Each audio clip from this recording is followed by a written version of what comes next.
എന്താ ഒരു സ്വർണ്ണ തിളക്കം. ദാ കണ്ടോ വാൽക്കണ്ണാടി കണ്ടില്ലേ? ദാ അതില് ഇതിന്റെ വില ഉണ്ടല്ലേ. ദാ വിലയൊക്കെ ഇരുന്നോട്ടെ, വാൽക്കണ്ണാടി. പിന്നെ ദാ കണ്ടോ പറ. നമ്മൾ പണ്ട് നെല്ല് അളന്നിരുന്നില്ലേ, ആ പറ. ദാ പറയില്ല, അതുപോലുള്ള പറ കണ്ടോ? മനസ്സിലായോ? ഇതെന്താ മനസ്സിലായോ? തൂക്കുവിളക്ക് കേട്ടോ. അതാ കണ്ടില്ലേ? കണ്ടോ അതിനുള്ള ചങ്ങല. പിന്നെ ദാ ഒരു തളികി കേട്ടോ. ഇതാരെ തന്നറിയോ?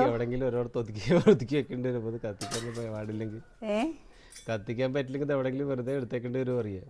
അത് നോക്കി അയ്യപ്പ സ്വാമിയുടെയാണ്. കണ്ടില്ലേ?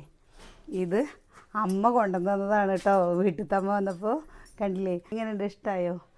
അമ്മ തന്നപ്പോൾ ഞാൻ എന്നെ ഞെട്ടിപ്പോയിട്ടോ. ഞാൻ വിചാരിച്ചിട്ടേ ഉണ്ടായിരുന്നില്ല. എനിക്ക് ഇതും എല്ലാം ഇഷ്ടമായി. അപ്പം നിങ്ങൾക്ക് ഇഷ്ടമായോ? പിന്നെ ഈ തൂക്കുവിളക്ക് ഉമ്മറത്ത് കത്തിച്ച് വെക്കാൻ പാടില്ല പറഞ്ഞിരുന്നു. എന്താണ് കാരണം എന്ന് അറിയണവരൊന്ന് പറഞ്ഞു തരൂ.